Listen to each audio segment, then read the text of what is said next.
Right, good afternoon, everybody. On behalf of myself, Councillor Ray Wootton, Chairman, and Vice Chairman, Councillor Sarah Trotter, welcome to the Rural and Communities Scrutiny Committee meeting.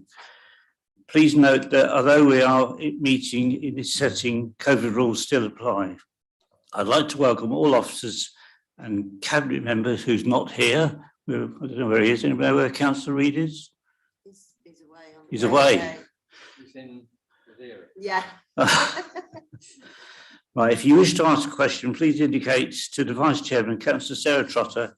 This meeting will be recorded and the recordings retained in accordance with the Council's document retention policy. If we now move to the agenda, item 1, comments from members of the public. I see nobody here. You've not been notified, Amy? No. Item 2, apologies for absence and replacement members. Amy? Thank you, Chairman. We've received apologies from Councillor Rosemary Kirby-Brown, Councillor Annie Mason and Councillor Robert Reid. Thank you. Thank you, Amy. In relation to Councillor Rosemary Kirby-Brown, I did speak to her yesterday. She is getting on well. Obviously, she's not here today and won't be here for some time yet, but she is progressing well. So we send our best wishes to her. Item 3, declarations of interest. Any members have any interest to declare only pecuniary nature? Just for clarity, both myself and Councillor Sarah Trotter declare that we are members of the Lincolnshire Police and Crime Panel at item 9. Thank you. I move on now to item 4, action notes. Held a meeting on the 8th of December 2021, and for accuracy only, I will go through pages. Page 3, page 4, page 5, page 6, page 7, page 8, page 9, page 10, and finally page 11. I propose that they are a true record of the meeting held on the 8th of December 2021. Do I have a seconder? Councillor Trotter seconded. All those in favour, please raise your hand. That's unanimous. Thank you very much indeed. We move on now to item 5, action notes of the previous meeting, which you will find on page, once I get to it, page 13.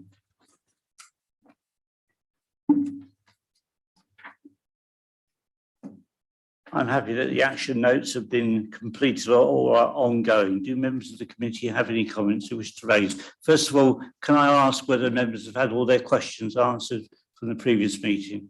Councillor Knowles. Well, the questions from last July have not been answered yet.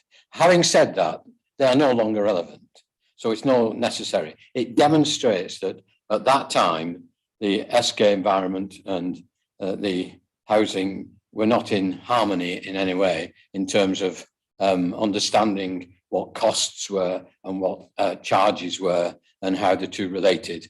I'd like to think we had another brief note from Robert Reid saying he won't be here today and can we bring it up again in the next meeting and he'll explain all. We've had that for the last 4 meetings. I understand that the former cabinet member for SK Environment and so on has now left, and there's a new brooms, and they're seeking to, sweep clean. And I do understand that they have to be given some time in order to consider where they are, and they're looking at the various options and various things that might happen to do with charging. So I'm not particularly anxious that we go back to answer questions from last July, Chairman, No, that's but fine. it does demonstrate what a shambles it was at that time, and I'm sure now that a lot of people are working very hard to get things straight and organised. Yeah, I know your comments, Councillor Knowles. I mean, I'm particularly keen, no matter what subject it is, if we ask a question, that it does need replying personally or to the committee as a whole. Are members all happy then with the action notes? Andrew. Thank you, Chairman, and good afternoon, members. I'm happy to provide an update in relation to number 38 on page 13 of the pack. It was a query from committee about the average waiting time for a homeless individual to be rehoused. We have done some work on that, and in relation to the time from the council accepting a full duty to a homeless individual or household to the duty being discharged when they're rehomed, the average waiting time is 70 days. So that's not from the first approach necessarily, but for that key period of our sort of homelessness responsibility. 70, yes. Thank you. If I bring up an incident, a couple of weeks ago, we found a homeless person sitting on the steps of the Guildhall in Grantham, and it was after 5 o'clock, and he found it very difficult to get hold of somebody. But we did actually get hold of Councillor Robert Reid, who actually looked into the case and dealt with it very efficiently. So I'm very pleased with that. Thank you. Any further comments from anyone? No, we'll move on then to the main item, which is the compliance update. It's for noting and comments, but there's no vote on this subject. It's on page 15. Andrew, do you wish to lead? Yes, thank you, Chairman. So just to talk through some of the key points in terms of the latest in our journey towards full compliance. So hopefully the format is something that the committee is obviously familiar with now. So moving into some of those key points, we remain working positively with the regulator. This is the 5th update report that's been provided to Rural and Communities OSC. We do refer there to the next scheduled meeting, of course, being the 28th of January from when this report was written. That meeting was held, again, very positive in terms of the direction of travel that we're able to demonstrate. And there is check and challenge from the regulator, but overall, I think in the context of the journey we're on, they can see the progress and that relationship is positive, albeit they've got that sort of regulatory role, of course.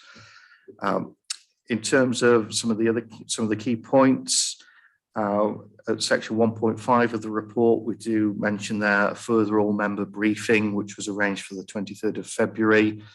In actual fact, that's the evening before the by-election, so we're looking at rearranging that to a more convenient evening appointment for members to attend.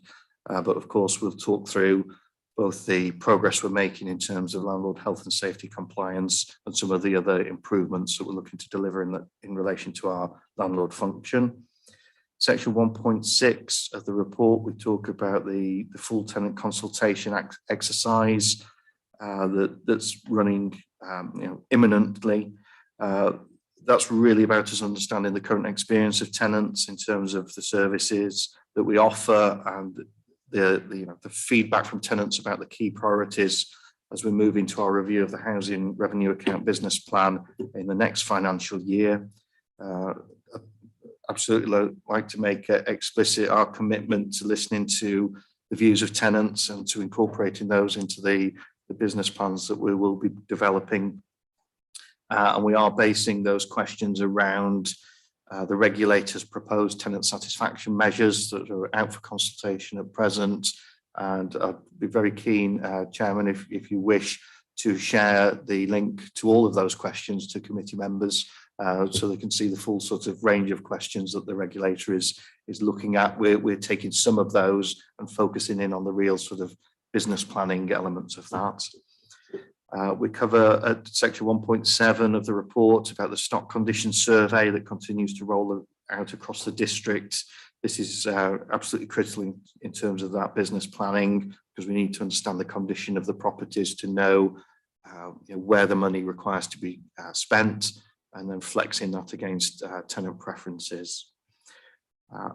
We are moving over the page at section 1.10. We do talk there about the regulator meetings, again, still happening monthly. We'll have the next meeting at the end of February. It's worthwhile dwelling, I think, in terms of section 1.11 and the subsections there, because that's really about our landlord health and safety compliance, which was clearly the whole reason for the trigger of the regulatory involvement anyway. We're continuing to show strong performance, particularly in relation to asbestos. The fire risk assessments are showing us up to date. Legionella, water hygiene, all compliant, and our lift inspections are all up to date. We are seeing improvements in relation to the electrical testing, as that, you know, I have to say quite ambitious plan to test all dwellings and communal areas in this financial year continues to roll out, and we're on track with that. And there's ongoing work in relation to gas safety as well. 99.42% of properties have an up-to-date gas certificate. Of those without, all actions are up to date. We've actually moved on a little bit since this report was written. And for example, one property has become void, so we're able to say that that is now you know, out of those figures.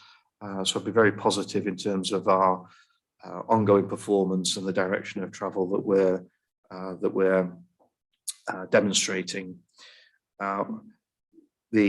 Just to cover off as well, at the bottom of that page, section 1.13, the strategic compliance meetings, so that's with the portfolio holder, the leader of the council, the chief executive, myself and Craig, continuing to roll out and continuing to provide that high level sort of supervision of the action plans. There are the usual appendices attached to the report. So there's the compliance figures, the full charts to show very much that sort of journey that we're on, and also the various improvement plans that we've got in place. We have and we continue to shape our improvement plans around the regulatory standard, because what the regulator says we must do is what we must do. So we're constantly testing ourselves against that regulatory standard. Really important, of course, but not only at present, but also with an eye on the future, because the regulatory standards are likely to change with the social housing, the Charter for Social Housing Tenants that's currently going through Parliament. As you said, Chairman, it is a report for noting, and that gives the, that's sort of covered at the latter part of the report in terms of the usual sort of comments around risk, community safety, etc. as well. So hopefully that's picked out the highlights for committee. Happy to stop there, of course, and I'm more than happy to take comments or questions, Chairman, through you. Thank you very much indeed, Andrew. I've got a number of questions, but I'm going to open it first to members. Any questions for members? Philip? Yes, thank you, Chair. One or two, please.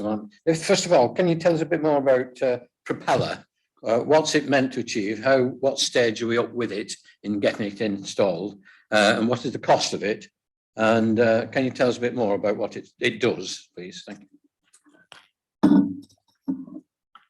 Yes, thank you, Councillor Knowles. Yeah, happy to do so. Propeller is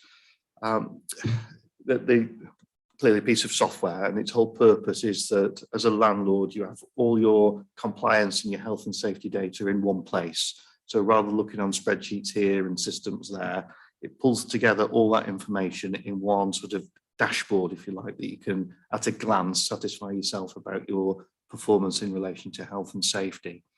So it may be helpful actually in terms of we could send something out to show some screenshots of that dashboard so that the committee members can see that. More than happy to arrange that. So there's a range of uses for it, either to run reports off in terms of, for example, with electrical certification, as that's one of the key areas we're looking at now.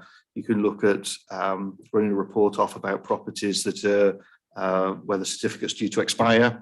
You can look at sort of global figures around the percentage of properties that are within date, and clearly that's where we're pulling the information off that's in the report. You can also use that and drill down from that, that if you had a query on a specific property, you can search for that and then look right across the health and safety elements for that specific property. So you can, in layman's terms, input the address, look at it, check it's up to date with electrical safety, asbestos and gas, for example. So it's a very powerful tool, and it's very user-friendly.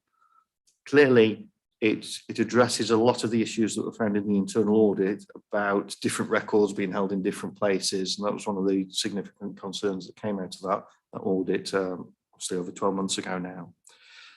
In terms of the ongoing costs, there is the license fee that off the top of my head, I think it's 30k per year. I think the assurance it gives, a senior management team and hopefully members as well in terms of what it will do for us. I think that is, money well spent. Certainly it's a relatively innovative product.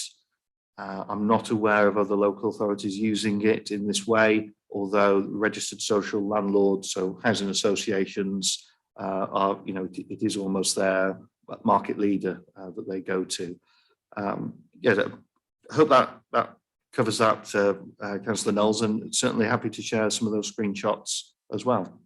Yes, that'd be good, Andrew, if you do that. Councillor Knowles, any come back? Yeah, thank you. Is it installed for all the various aspects, electrical, asbestos now, or is it just being, it's part installed at this stage, or is it fully installed? Yeah, we've got that.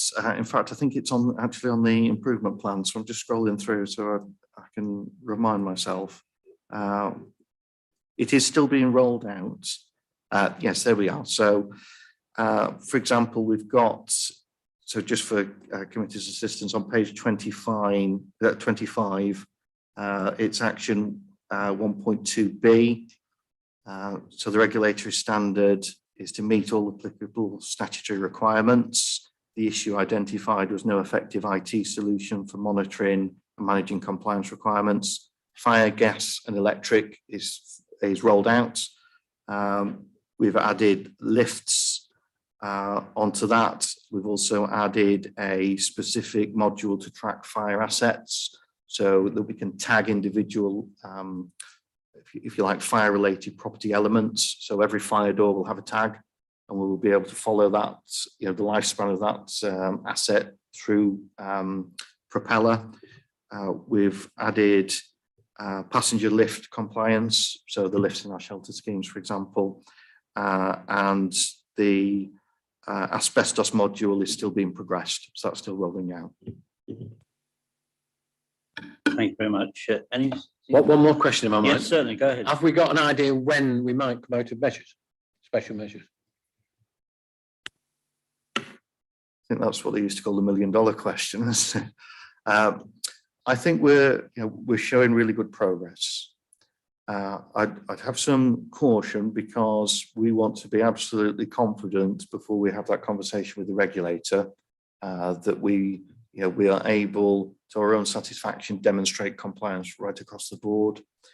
So a lot of our focus is in on the end of the financial year in terms of the electrical programme completing. We should still be able to, that gives us some time as well with the higher quality work we're doing in terms of gas access.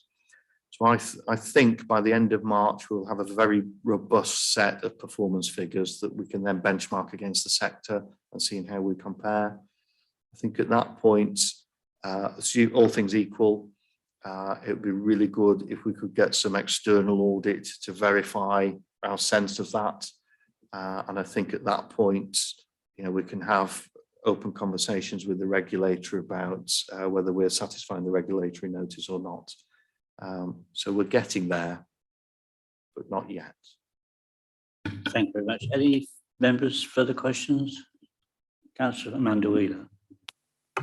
Thank you, Chairman.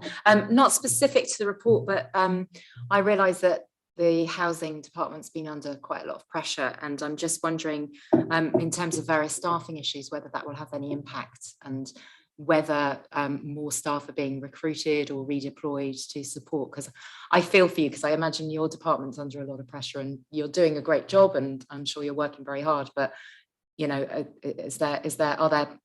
there any potential changes that need to be made to going forward to ensure that you stay on task?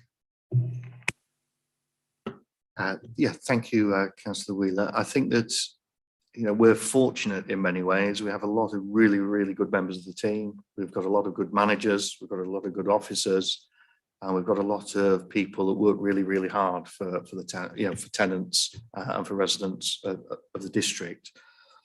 We have been under a number of staffing pressures. We have moved quickly with that, with some interim appointments to cover some of those key roles. Particularly on the technical services side, and we welcomed a new interim appointment this week to support in technical services at a relatively senior level. So we're conscious of that in terms of workload, and we do have the ability to bring people in to support us during this particularly challenging time. Equally, we are still a relatively new management team as well. Clearly, we've got a new head of service before Christmas, etc. Craig been here still measured in weeks rather than months. So I think as we come together as a management team and become increasingly familiar with the challenges that are being faced, I think we can only increase our momentum. So I think that's a positive. We must emphasize that we are, this journey that we're on, we're still in a positive direction, and the issues that we've experienced, those figures are still really solid. And I'd be really confident that the figures we're reporting next month will be really solid as well. Thank you. Any further questions? Councillor Westropp. It's not really a question, but I'd like to reiterate what Amanda's just said and congratulate the team. I think you've done really well. Thank you. I've got three questions, members. You mentioned about inspections. I remember about a year ago, we were having difficulty, particularly in Riverside, in getting into premises to do repairs. Are we still encountering problems like that now?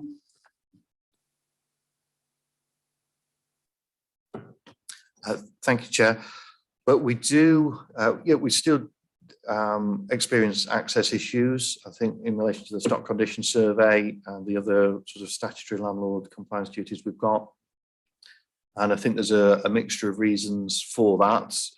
Some understandable nervousness around COVID, for example, from residents, ranging from that to a blank refusal or a failure to understand that as a landlord, we've got rights of access. It's our property, albeit the tenant's home, and we must respect that, but it's still our property and we've got responsibilities alongside that. In terms of Riverside specifically, there are still problems with access with 9 properties, and the team continue to work hard to secure access there. In fact, at the risk of stealing Craig's thunder, I know Craig was on site at Riverside with a group of colleagues from right across the directorate to look at the issues on the estate, understand the issues on the estate, and also to come up with some really specific action plans to make sure that we get all the works completed that we need to there. Not only in terms of heating, for example, but also improvements to the estate as well, particularly around waste and waste disposal.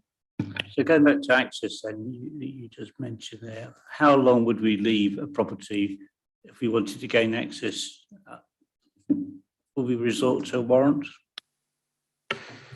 In relation to gas, we have the option for a warrant. We start our process around the gaining access to undertake a gas service, for example, 2 months before the old certificate expires.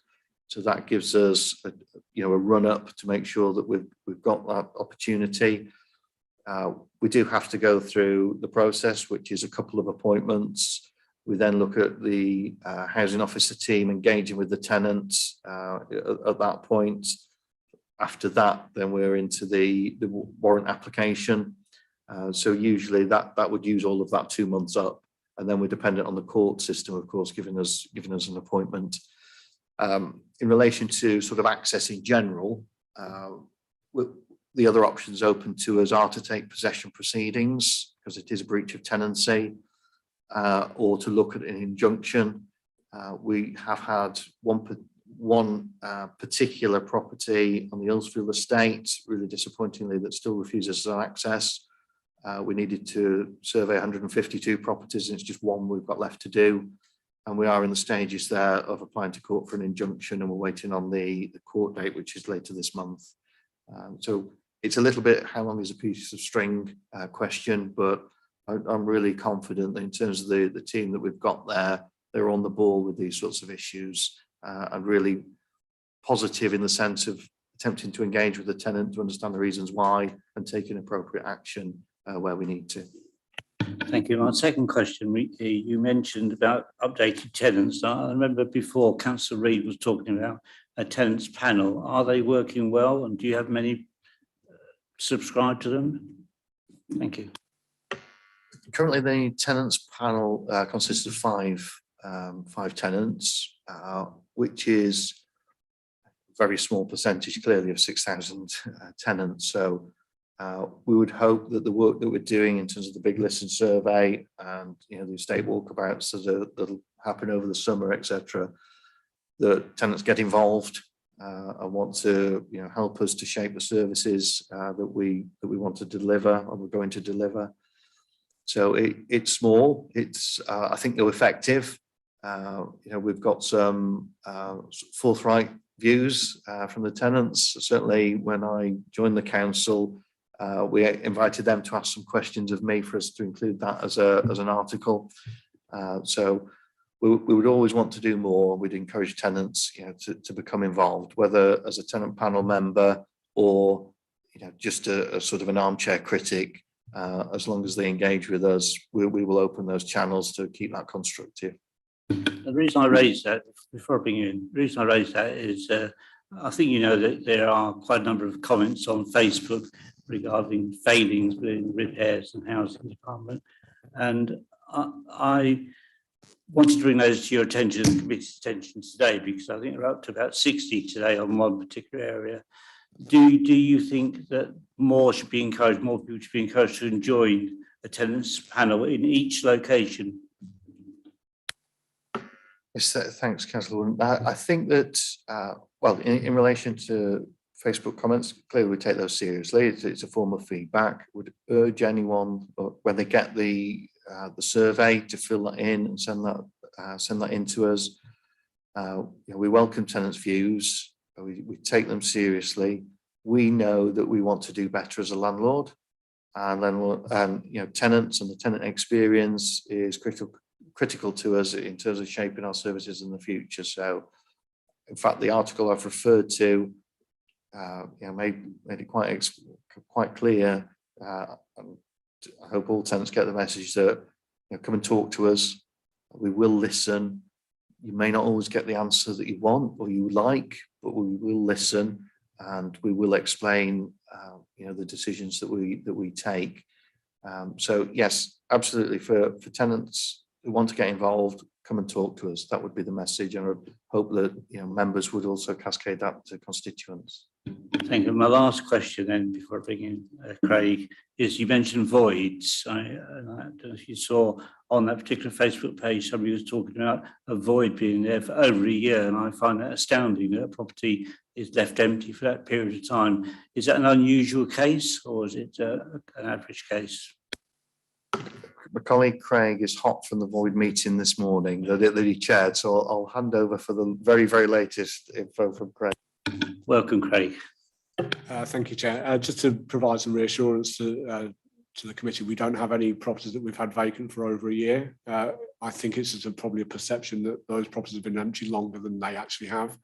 We do have a number of properties in one particular location that have been void from July and August of last year, but that's due to some structural issues with regard to some of the properties and just a lack of being able to engage a contractor to undertake those works. But we are doing some regular checks on those properties to make sure they're secure. But we don't have any properties that have been void for over a year at present. So would you say the number of voids are coming down across the county, the division? Yeah, I can provide an update on that today. We, at my first void meeting at the beginning of November, we had somewhere in the region of 113 voids. And as of today, we had 51, but 7 of those have been signed up this week. So currently sitting at 44. But just a little bit of caution that we do have 24 properties due back to us before the 7th of March. So obviously we do have that constant churn of properties, but we are becoming very, very proactive and positive with the way that we're managing those. So for example, we have 4 properties at present where we've actually received keys within the notice period. So we've already managed to scope the works in those properties to make sure that if we have the opportunities to turn them around, we can turn them around. And we are also looking more proactively at kind of utilising the stock better, where we're examining them for any aids and adaptations that are already undertaken into those properties and matching those against the people with the most need. Good, thank you. Any further questions before we close this? Councillor Knowles. It's arising from one of Andrew's comments recently about welcoming tenants committing information to them and commenting on information. I get it from a lot of tenants still, and we've had this before, that getting through to anybody on the telephone system is remarkably difficult. And you get messages like, I've been onto them for an hour and still not got anybody. Can you speak to somebody? And it would appear to be 40, 60, 80 as a number, doesn't fulfill its what it should do. You get through to it, you say who you want to speak to or which department, and then it goes, you put through to that department, then that department doesn't answer and you get cut off eventually. So there's no follow through to make sure that anybody who is put through to somebody actually gets to that person. It doesn't go back to the reception. Now, I remember, I think it was in this meeting some 12 months ago, we had a group of people talking about this particular thing, and they're saying they were sorting it out and they were aware of the problem, but the problem still seems to be there. I get it from a lot of tenants, a lot of people about all sorts of things, not just housing, that the telephone system just doesn't work. And if I use 40, 60, 80, I plan on getting myself a cup of coffee first and probably my lunch and tea as well, just so I'm sitting there for all this time, hoping possibly that somebody might get through to, who will be there that I might get through to. And particularly, I think it's worse with people working from home, insofar as not all the telephones are manned. So the call goes out and comes back, and then you're lost and you start all over again. And I think there's a lot of our members, the public, who are very frustrated with the telephone system and not being able to report problems and report their concerns or their successes as well, for that matter. Thank you. I completely agree with you, Councillor Knowles. I remember, I joined in 2007 and you rang 40, 60, 80. If it didn't ring, the operator picked it up and they put you through straight away. Today it's very difficult. But I, as a councillor, obviously in a privileged position, used our iPads. If I see somebody's green, I contact them via Teams, so I know I can get them straight away. And I've contacted Andrew a number of times via Teams, and that's for us an easier way of communicating through our staff. But I'll follow that up for you. Thank you. Yeah, just I agree with what Councillor Knowles says, and also I know I've highlighted it to you before, Andrew. Some of my tenants, they do get response on the phone, and they're all very nice. I will put you onto the relevant officer, and then they hear nothing. So we've got to be careful it doesn't go from one officer to another and by the time it gets to sort of the third, fourth officer, the message is lost as such. So yeah, that's really important, I think, because there's nothing worse, particularly frustrating for people stuck at home without decent heating, lighting, etc., just to be passed around. So I know it's the bare basics, but it's really important, and I think you know that, but I just wanted to highlight from what Councillor Knowles has said. Right, any further comments at all before I move to recommendations? No. The recommendation is that the committee notes the latest compliance position following the ongoing meetings with the regulator of social housing until the committee receives a further update report at its next scheduled meeting. Are we all agreed? Good, thank you. We'll now move on to item 7, the Council House new builds. Andrew, that's you. No. I do apologise. Before I bring you in, apologise, Anne-Marie, you're going to give me an update. It's not on the agenda, a COVID update. Yes, certainly. It's on behalf of Councillor Mason, who's not able to be here today. So just briefly, as requested in terms of COVID and latest case rates. So the total number of cases of residents of South Kesteven since the start of the pandemic stands at 36,595. Figures taken this morning from the government website show that the current case rates in South Kesteven are 615 per 100,000 people. That's broadly similar to both the Lincolnshire and East Midlands average, and the England average is 594 per 100,000. These figures do show that infections have fallen slightly, but there is still a high prevalence of virus across the whole country. Thank you. If I could go in there, because from the latest figures we had from County Council showing that South Kesteven have one of the highest rates of infections And we demonstrated that at our last council meeting with a number of councillors that got infected. It certainly does seem to go up and down between the different districts. It varies almost on a weekly basis. Quite often it's been related to school age children. And of course, South Kesteven does have a high proportion of school age children compared to some of our other neighbouring districts. Thank you. Any questions for Anne-Marie from members? Yeah, Anne-Marie, are you able to, have you got the information, how many have to be hospitalised within that number? Thank you. I haven't got that to hand, but I can certainly send that through to you. We don't get a great deal of information that's publicly available, but I can send you the information that is. If you go on the government website, you can drill down to each particular district and then down to particular trusts as well. So the information is there, but it's not easy to find. Right, thank you for that, Anne-Marie. Did you want to come back in? No? Craig, can I bring you in now, please? So we're on item 7, page 27, Council House new builds. Thank you. Thank you, Chair. This report is here obviously just to provide you with an update on our current position with regards to our Council House new build programme, a little bit of a backward look at what we've done over the past couple of years and what we have planned for the coming couple of years. I'm sorry, Craig, I do hear you. Oh, I do Just- apologise. Just move the mic to you. Shall I move a bit Thank closer you. to the microphone? Is that better? So I just wanted to obviously bring this report to update with regards to our current position with Council House new developments and new builds, and also to show you the plans for the next couple of years. As you can see, over the past 3 years, we've completed 2 sites at Knowlton Court and at Earlsfield Lane. Both of those were modular builds consisting of 14 properties, 10 one-bedroom flats at Knowlton and 4 one-bedroom flats at Earlsfield. Those were both completed in May 2020. We are currently on site in Meadow Close in Bourne, Trinity Road in Stamford and Riverside Walk in Grantham. Obviously, we've got 4 flats and 3 bungalows at Meadow Close, which are due to be completed towards the end of this month and the early part of March. And the Trinity Road development should be complete by the end of April. Naturally, all of the new build properties at present meet current building regulation standards and are built to a lifetime home standard. So that's where we try to ensure that we incorporate the ability to widen doorways or have wide enough doorways for wheelchair access.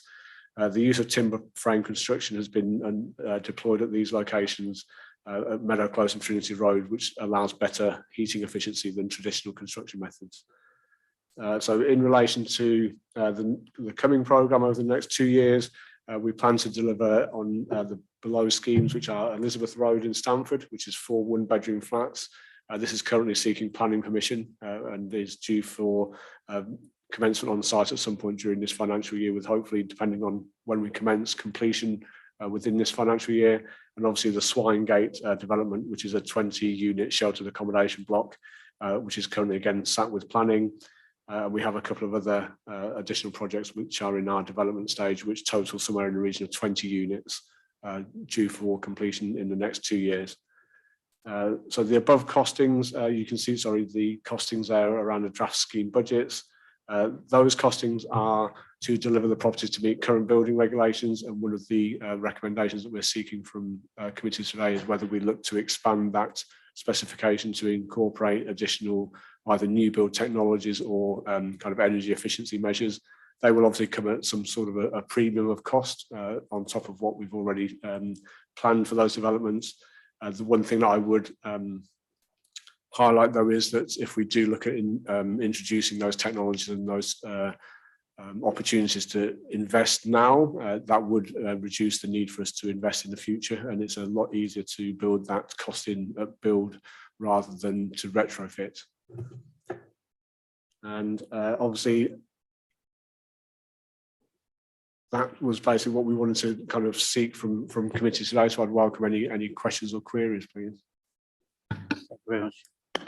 Yes, thank you. Before I bring Amanda in, it does say on 2 that we note our aspirations. So if you have any way that you want to promote, Amanda, please do so. Thank you, Chairman. Craig, you literally took the words out of my mouth. I don't know if anybody was at the meeting on Tuesday. It was the Climate Action Working Group, Climate Change Working Group, where we were looking at the thorny issue of the planning regulations and what we can do. And I'd like to thank Craig for what he just said about our aspirations. I firmly believe that we should be aspiring to go above and beyond what the planning regs currently are in terms of future technologies. The cost to this council of retrofitting when the requirements do eventually come in will be far, far higher than the costs that we take now. So in terms of that paragraph, sorry, I've just put it back up, 1.7, by new technologies, we could explore the inclusion of solar, thermal, air source, heat pumps, rainwater harvesting, enhanced thermal efficiency measures. Absolutely. I would say instead of could, we should. And the additional cost to us now, although it will be an additional cost, will be reduced further down the line when we will be forced to bring these measures in. And I didn't hear anything about EV charging points, but I understand that the planning policy now is that, or at least will be from May, is that all new homes have to have a not necessarily an EV charging point, but the infrastructure in order for one to be put in. I'm not sure if I'm right, but I hope I am. I'm not sure whether that is the case. Obviously, I can't comment on that planning, but obviously where we had the availability of a driveway in a property, that would be something that we would look to include if that's required. I'd fully support that because obviously if you couple that with off-grid storage and possibly the future use of the batteries within the vehicle to supplement the power grid when it's not being used, there's a lot of emerging technologies that would benefit both the tenant, the environment and the community as a whole. So yes, I would support that. Thank you. I have your response, Amanda. Yeah, that was the response just to the EV part, but the more general part that we should be investing in the future technologies and what, I mean, literally we had a meeting 2 days ago where we were all in agreements in the climate change working group. And the thing that's dragging us down is government planning policy that we can't enforce on our developers. But presumably if these are our own build homes, we can, so we should. It shouldn't be could. In fact, it shouldn't be should, it should be must. Sorry, just upping it a bit. The only thing that concerns me on EVs, my son works at, he's chief engineer at Sizewell B nuclear power station. The grid actually nearly collapsed twice due to enormous demand on the energy from there. And so he and I are concerned about where we're going to get the electricity from. Come back to you now. In reality, the people moving into these homes are not likely to necessarily have an EV car now, but over the coming 5-10 years, we are changing. It's more about the solar energy and air heat pumps and all the other things that we should be doing. I agree, because in the end, we've all got to pay for it. You know, not only the planet, but us ourselves. So I'll give you another example. My energy dual fuel is coming to an end of this month. I currently pay £130 a month. They want £330 a month, which is a really big jump. So it's going to cause us and our residents increased financial difficulties, I think, in the future. Any further comments from anyone? Philip. Thank you, Chair. As a general rule, when you're printing figures and what you've achieved this year and what can you include the targets of what we expected to do? Because if you look at what we've done in the last 12 months and what we were expected to do, they don't bear comparison, as I understand it. I remember approximately 12 months ago, the Cabinet Member for Housing saying that the targets for 2021 had been missed by miles, but this was because of COVID and because of the housing problems that have been reported and were being dealt with. But he assured us at that time that I think he said he personally would make sure that the budget for this year would be used and the number of houses that were planned would be met and that target would be met. And clearly they haven't been. So if we have clear targets now of what we anticipate we're going to achieve in 22, 23 now, and then we can measure against that at a later stage, so that we're looking at what we expected to do, what we anticipated doing, and also what we've achieved. That gives the figures far more relevance than just giving us ball figures saying we've done 36 houses, or we've done one house, or we've done 3 million houses. That without any context is not as valuable as if there is context. Thank you. Thank you, Councillor Knowles. Craig, do you want to comment on that? No, absolutely. I think looking backwards, I think that the historic regime was a little bit ambitious with regards to ambitious with regards to the targets that they set themselves, and were they realistic? I don't particularly believe that they are. I'd like to put on record that I have every faith and confidence that the figures that I presented to you today will be able to achieve over the next 2 years, because ultimately we know that we have to balance our future kind of outlay on new build properties against what we need to invest in our current stock to bring that back up to standard. So that's why we're being a little bit more realistic. And if anything, we've probably erred on the side of caution with regards to this plan, with the opportunity to maybe enhance that moving forward, rather than having to come back and explain why we haven't delivered on what we said we were going to deliver. I would rather sit here in 12 months' time and say to you that we've delivered 24 properties in the past 12 months against a target of 20 than delivered 20 against a target of 60. So hopefully that provides some reassurance that we're looking at it with a more kind of balanced and pragmatic view. Remember, if I recall some years ago, we were looking at building or having pods, low-cost housing to get more people off the waiting list. Is that still an aspiration, or has that been skipped? Thank you. I think that in terms of pods, and a few years ago there was all sorts of ideas coming up. I'm not sure it's the aspiration of people on our waiting list to live in a pod. People want a house, a home. I was thinking more of single people's accommodation. Yeah, I think we need to be. I mean, I guess this is the whole point of having a discussion at Scrutiny. It's good that we've been, ideas have been kicked around. I think for us, in terms of a new build, I think that we're starting with that aspiration to build as many as we can, and we've got to be realistic with that in terms of targets. Then we've got other duties and responsibilities like best value, getting the best return on what is, after all, ultimately tenants' money. It's within the housing revenue account. And then we have to be sensitive to different sites. And if there's an opportunity to deliver modular housing or something innovative, my feel from members is that we go for that, to answer a particular housing need, whether that's, and we know, single people, but we've got an undersupply of smaller properties. So if we can come up with something innovative to meet that, that would seem to meet the feeling I'm getting from members and from committee. If we can couple that with something innovative in terms of really high performing, energy efficient properties that will reduce tenant bills in the future and support our climate change sort of ambitious as well. I guess that's a long way of me saying yes, because we look at that.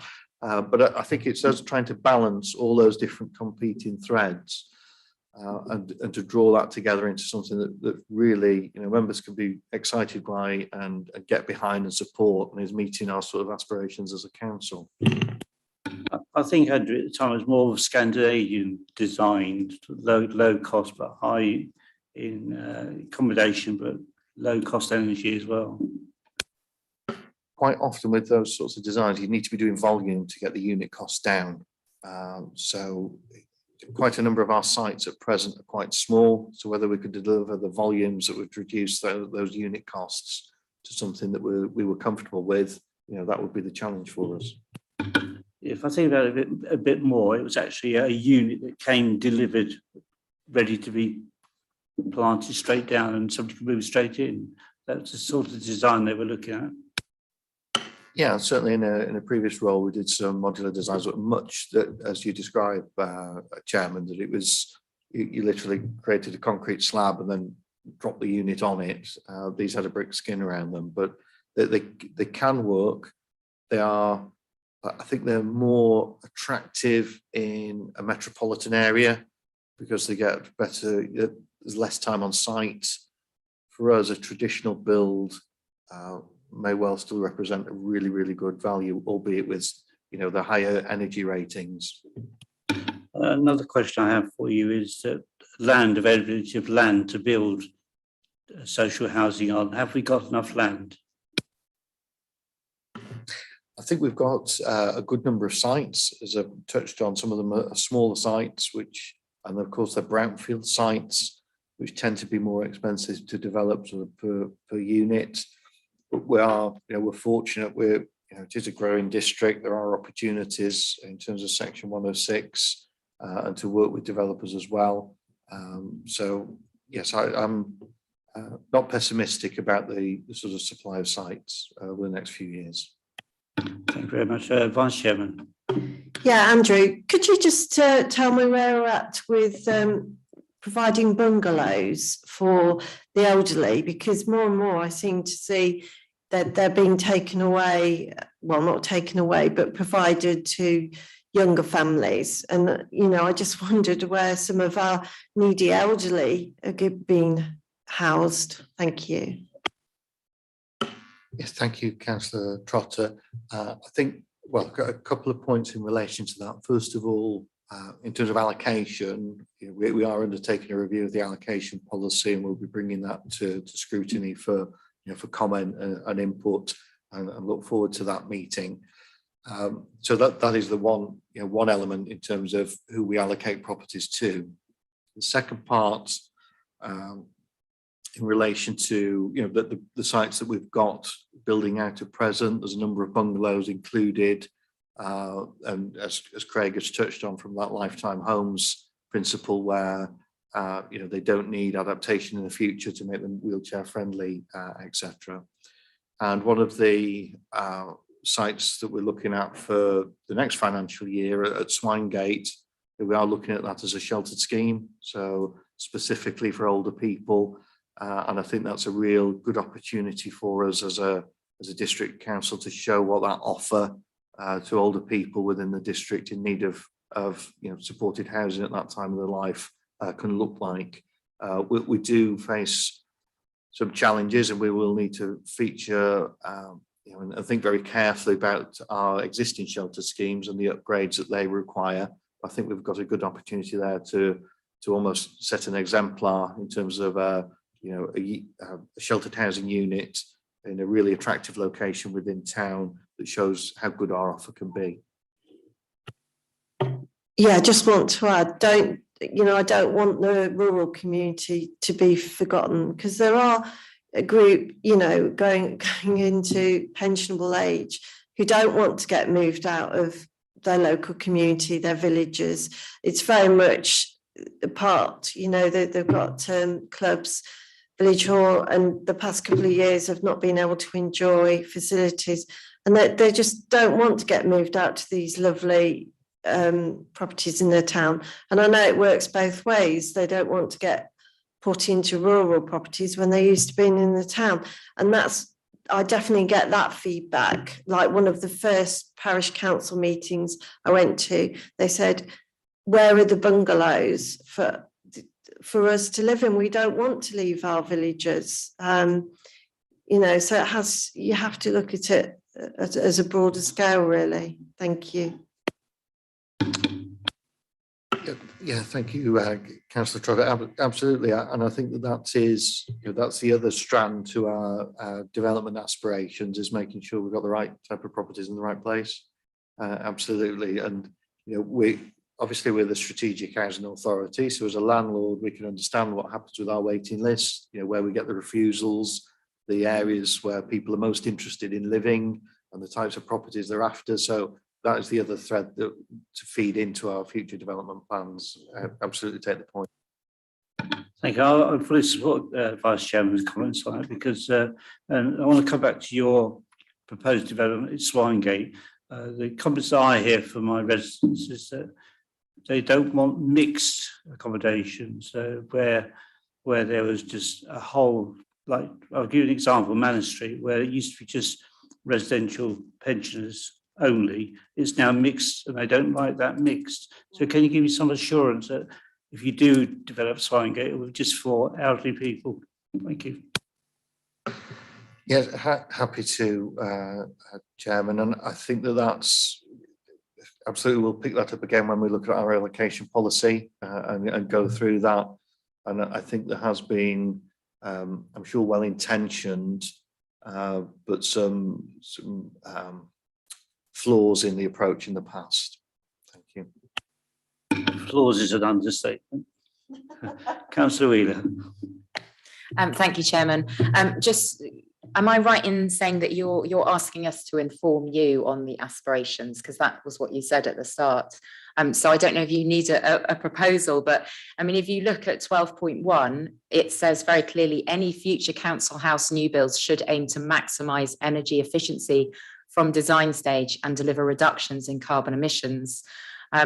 So, you know, if we're gonna follow our declaration of a climate emergency, all the points that you make at 1.6 to 1.9 should be included in our own design policy. We have the power to do that.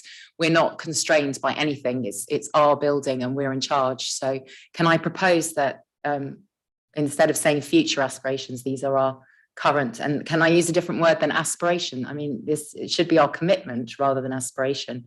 If we're being honest to ourselves about the climate emergency, then that's what we should be doing. Yes, Lindsay, if you just give me the words and I'll write them down. So what are the words you wanted to replace on the recommendation on page 27?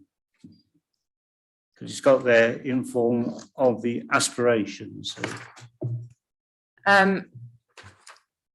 That the committee reinforces our declaration of a climate emergency and commits to the recommendations, and they're listed. I don't do shorthand.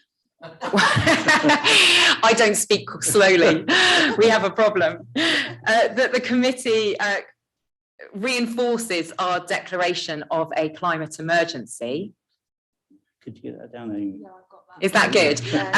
And then commits to the points 1.6 to 1.9 rather than reading them all out. Yeah. I think what Craig said is these are the things we should be aspiring to do. Yeah. And I know they're going to cost us more in the short term, but undoubtedly that's going to save us money in the long term, because we will be required to retrofit in years to come. We'll also be saving our residents money. I mean, I harped on about this at our last full council meeting, but there's a development in Norwich which was done by the council. I don't know if you guys are aware of it. Goldsmith Street, 100 social housing, and their bills, where you will be absolutely astounded to know, their energy bills are £150 a Yeah, I remember year. you saying that, yeah. A year. So we are not just future-proofing the homes and doing what's right for the environment. We're actually saving our residents money. So it's an absolute win-win-win for me. I know I'm waffling, sorry. Right, I'll second that proposal, Councillor Wheeler. Are we all in favour of that proposal? Good, that's good. So the proposal recommendations are: one, that the committee notes and provides comment on the current. Oh, sorry. And I know we shouldn't try to use specific problems, but it's following on from what Councillor Trotter was saying about old people. I have mentioned to the housing department about one person in my area, and she's a lady now who's on the first floor flat, and she has stairs to get down, but she's not able to get down the stairs. Allegedly, and I say allegedly, she's not been out of her flat now for 18 months. She's been on the list for a downstairs bungalow or whatever else now for quite a long time. I understand that she's quite choosy. And one of the things is she doesn't want to be moved out of Bourne, where her relatives live, which is understandable. I think she's looking for a super duper, wonderful bungalow somewhere, as everybody is. I just wondered if the bungalows in Meadow Close have yet been allocated. Sorry, it's me. No, they haven't. They haven't been allocated yet. We made the decision at the Void meeting this morning that they would be looked to be matched starting from next week, because obviously they're due for completion in the next couple of weeks. So the allocation should be forthcoming in 2 weeks' time. Thank you. I was looking at a property paper last week where it says that bungalows were the new in thing. So hopefully we will build some more. Any further comments before Councillor Westropp? We seem to have gone round and round in circles, and we all agree about the fact that, but I slightly coming back to the draft scheme of budgets and so on. I mean, to have the 4 one-bed flats at £130 build, which presumably means you've actually got the land, that sounds quite expensive anyway. And whether we really should be looking at either prefabs or container homes or log cabins or granny annexes or something. There must be another way of building more. I'm not suggesting you should stop this altogether, but in the future, I mean, I've looked at granny annexes and they're really smart. And as you get older and you're on your own, probably a one-bed flat that's just the size of a garage is perfect. And certainly if I had the opportunity, I'd be in there, because I've got to go to the point where I don't really want to have to heat a very large house anyway.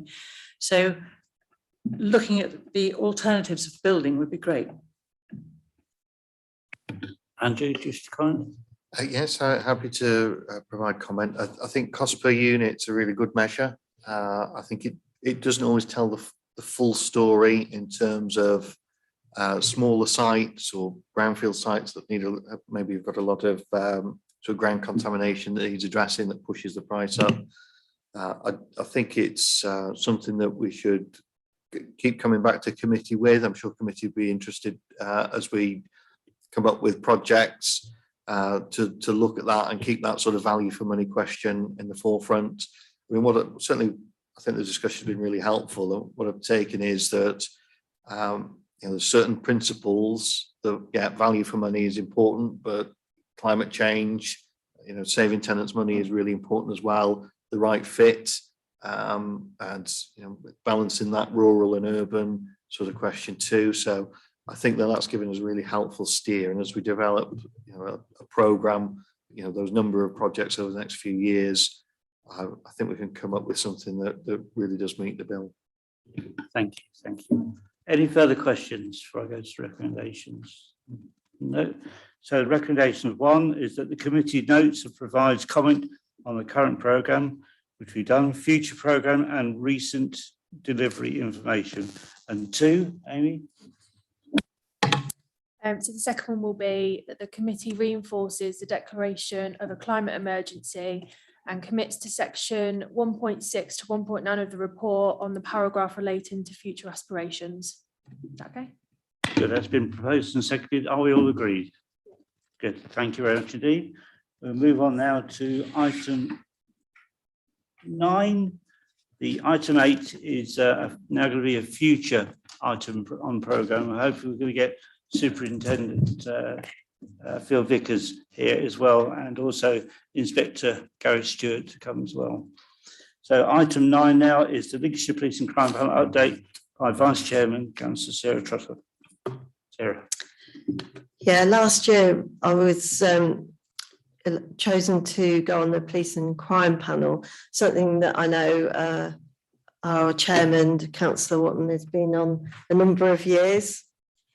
10 years, so I'm really the rookie, but I just wanted to give a quick overview of what it entails, and particularly the last meeting we went to on the 22nd of February was an update on the police and crime plan. So I'm sure, as councillors, we do get questions now at our parish council meetings and by our residents, what's going on with Lincolnshire Police. So at this meeting, which they're held 4 times a year, and really what it's about is the Police and Crime Commissioner attends, and it's his job to hold the Chief Constable to account. It's not our job to ask operational questions to the Police and Crime Commissioner, although we do overlap sometimes into asking operational questions, but our questions are for Mark Jones, our Police Crime Commissioner.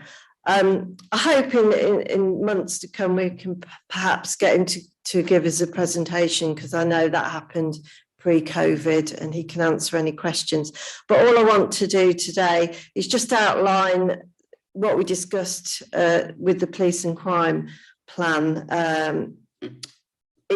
all the information. I just want to direct you to the website, which is the Lincolnshire pcc.gov.uk website.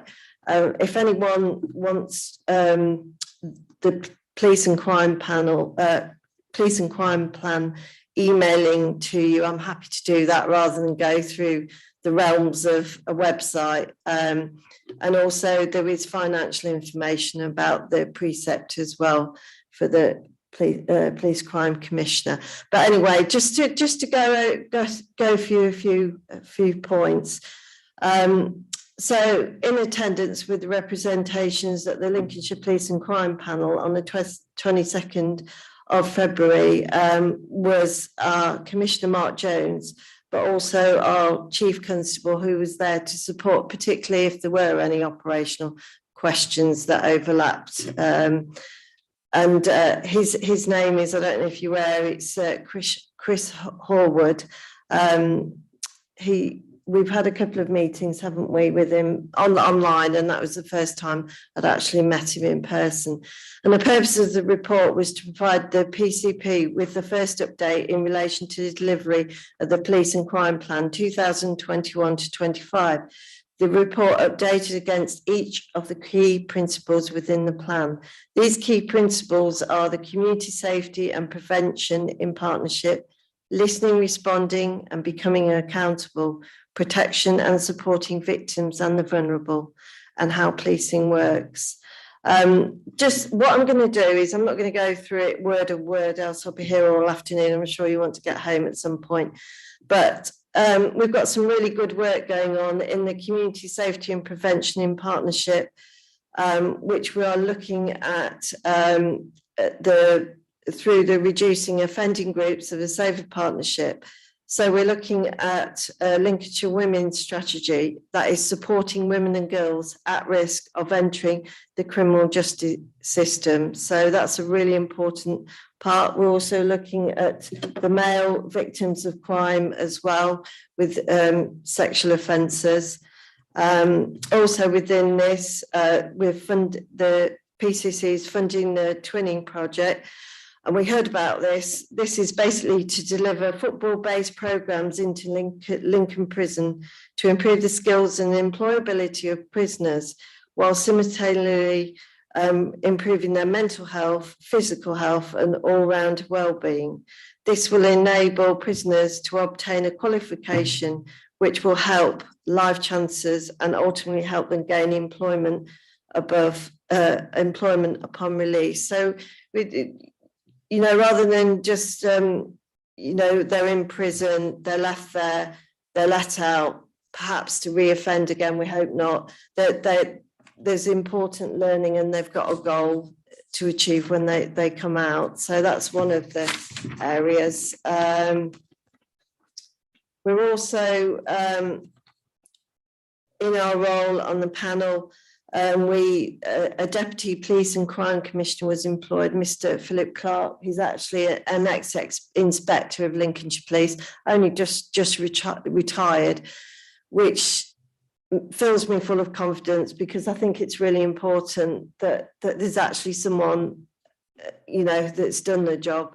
And obviously you're probably aware Ray is a former police officer, I'm a former detective. A lot of the people on the panel have got police experience and local government experience. I think we've got an ex-chief executive on the panel as well. So, there's a real range of different individuals there. And we're there to ask questions really of the commissioner and feed through questions that we receive from fellow councillors or residents. So, yeah, it's a really good thing. Also, just a number of, obviously aware, there are new officers being employed by Lincolnshire Police. So if I just quickly run through that, the PCC made a number of commitments in relation to use of extra council tax raised through the precept.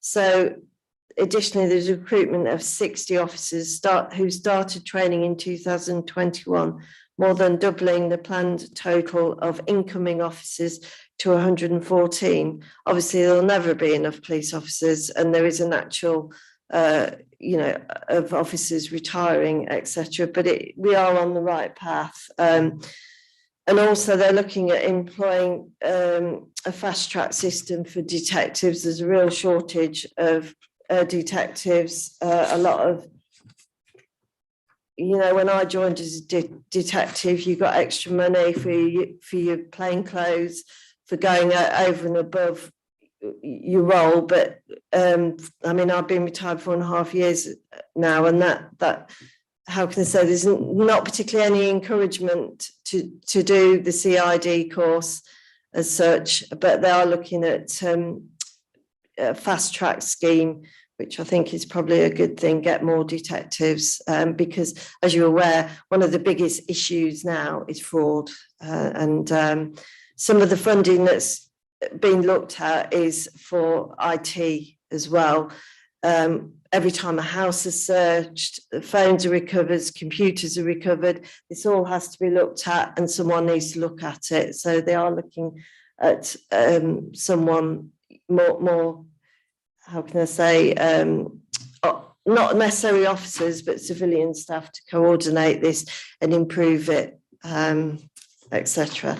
Like I say, I could go through everything, but it'll take me all afternoon. But if you want me to send through the full report, I'm happy to do so. If not, if you go on the Police and Crime Commissioner's website, it's got everything on there, and I will from here on try and keep you updated of anything going forward.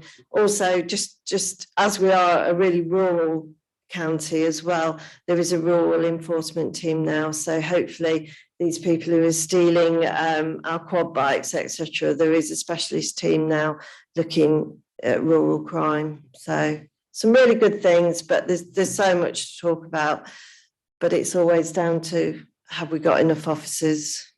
But thank you, Ray, if you want to add. No, thank you very much indeed, Sarah, for your update.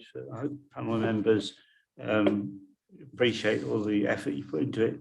The only thing I'd like to say for Lincolnshire is that we are the lowest funded force in England. That's 42 forces, we are the lowest funded, and one of the lowest numbers of officers as well on patrol. But saying that, in Lincolnshire we cover 3 times the size of Bedfordshire where I police, yet we have more officers there, so it's a really hard area to cover. But the changing face of crime at the moment is, as Sarah said, moved into digital crime. So it's, though we're doing the burglary dwellings and the criminal damages, it's more digital offences now. But thank you very much indeed, Sarah. Perhaps we'll do an update at the next meeting. Yes, of course. Yeah, just off the back of that, the total core grant for Lincolnshire is now 71.3 million, an increase of 3.7 million. In addition, a ring-fenced allocation of 1.1 million is available to Lincolnshire on achievement of the uplift of target. So there is more money, but obviously crime is on the increase, unfortunately, as I say, particularly through fraud. Thank you. Thank you. And the only thing I want to add really, Sarah, is that the fact that when we attend these meetings, we're happy to ask questions on your behalf. So if you see the agenda, myself or Sarah, particularly Sarah representing South Castilian, will be happy to ask questions on your behalf. Questions? Thank you, Chairman. Will you be sending the agenda out to us? The agenda, when it comes out, can be sent out to you electronically, yes. I used to do that years ago, but we didn't get much feedback from the council, but happy to do that. I wasn't on the council then. Neither was I, but yeah, I'm open for anything you would like from me as the SKDC representative. Philip. Thanks very much.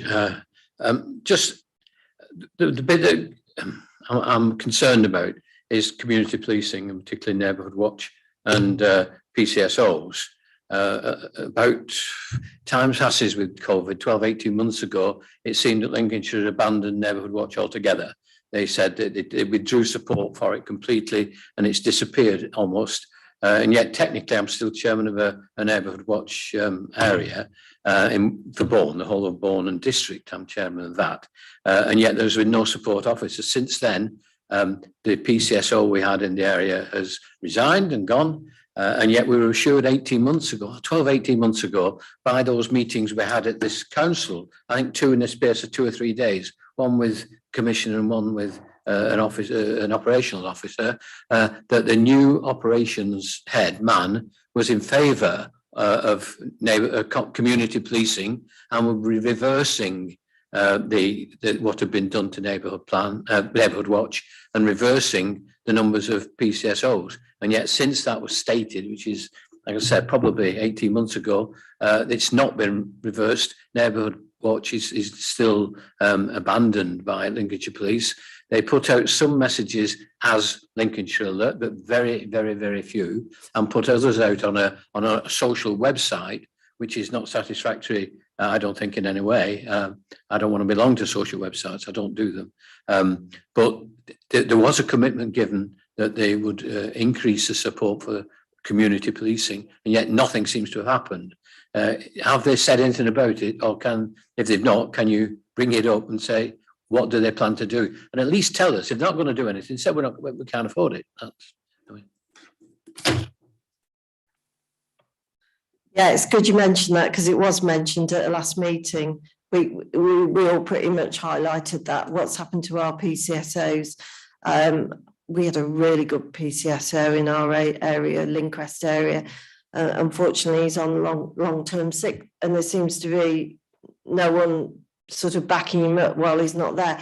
It was highlighted, wasn't it? And really said we need PCSOs to be the eyes and ears, because it seems that uniformed badged officers, and I highlighted the fact a lot of them are stuck in the office doing paperwork, and this needs to change for sure. So I don't know if you want to add to that, Ray.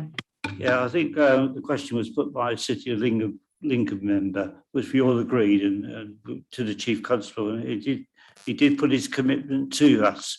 And if I could just draw you back to what I said at the beginning, we have got Superintendent Phil Vickers, who's head of community policing, coming to our next meeting. So hopefully you'll be able to ask him questions direct. Yeah, but policing has changed a lot over the years. I think on a personal note, I recall when I first joined, I was a resident bee officer on my bike. You're talking years ago now. And when the industrial actions of the 1980s came along, that was the first to go, local policing, and it hasn't really returned to what it used to be at all. I understand when they talk about the problems being different these days, and there's obviously fraud and computer crime and so on and so forth. And if you've got limited resources, do you put them out on the street where people feel that they're doing a good job, but in actual fact, they're not doing as good a job as other people in other ways? I understand that argument, but if they're not going to develop or redevelop and restart Neighbourhood Watch, and they're going to start, we're not going to get any more PCSOs, they just say so. You must say resources won't allow it, and we perceive that this is more important than that. And it might be a difficult thing to say because, people will object, but the fact is, don't sort of make semi-promises that they're not going to keep. If they're going to abandon Neighbourhood Watch and think it ain't serving sufficient purpose for what it costs, then say so.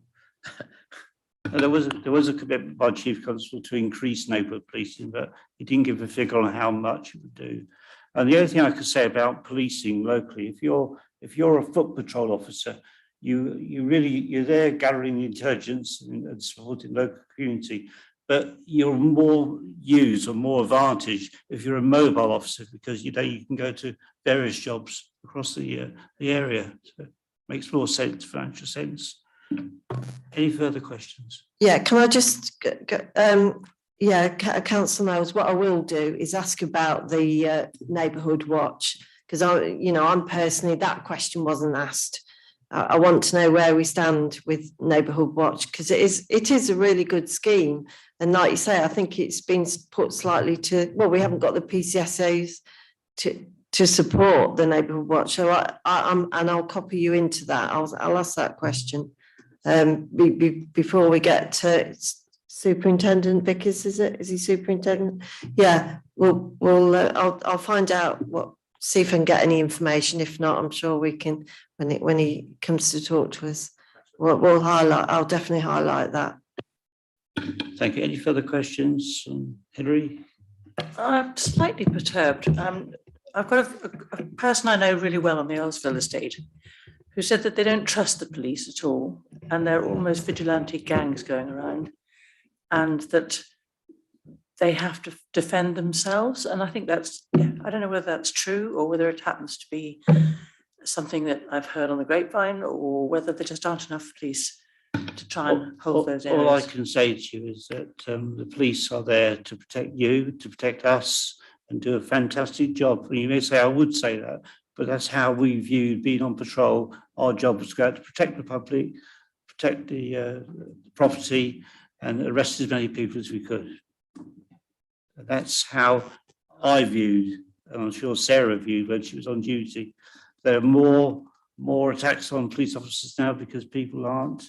This is my own personal view. They're not sentenced correctly, and they seem to be the brunt of society's ills, I think.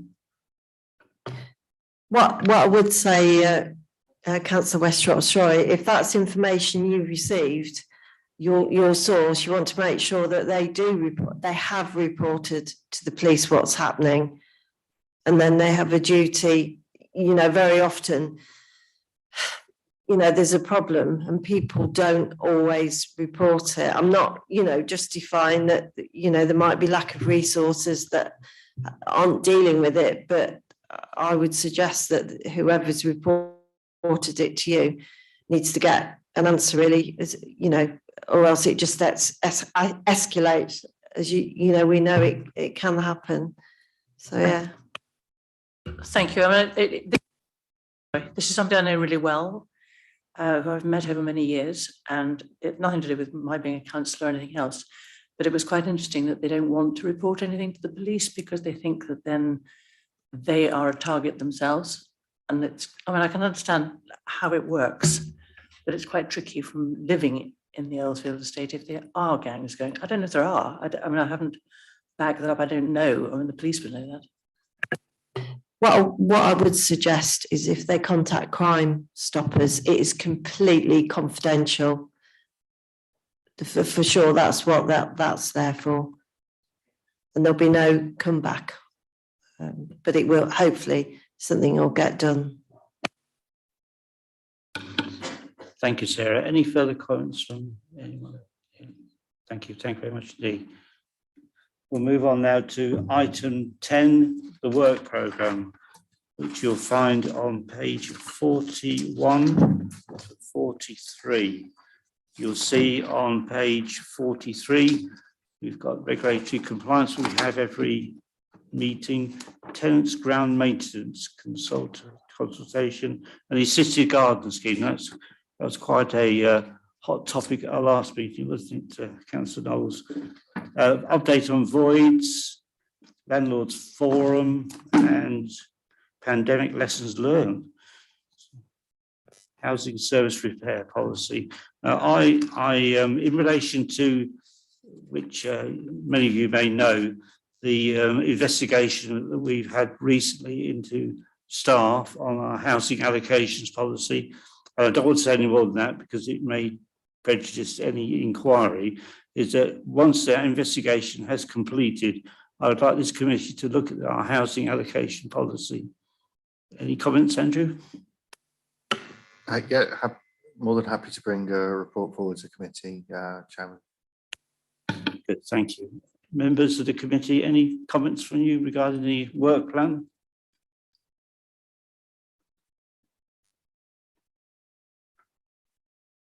No? Amanda? Hilary? Sarah? No? If that's the only other thing I've got on any other business is many of you may know that Ken Lyon, the Assistant Director, is leaving in March. He can't be here today, but I wish to place on record our gratitude and thanks for all his service that he's given us over the time that he's been with us, and wish him well for the future. Thank you. Anne-Marie. Councillor Wotton, if I may take the opportunity to respond to Councillor Trotter's question in relation to COVID, would I Yeah. be able to do that now? Yes, certainly. Thank you. So the question in relation to how many people were currently in hospital with COVID. So in Lincolnshire, that is 11 people at the moment. That is confirmed cases of COVID, but the information on the government website doesn't differentiate between people who went into hospital because of COVID and people that are in hospital and have subsequently been found to have COVID, but have gone there for another reason. Thank you, Anne-Marie. Thank you. Right, any further business before I close the meeting? Amanda? No. Philip? Hilary? No. Sarah? No. Right, at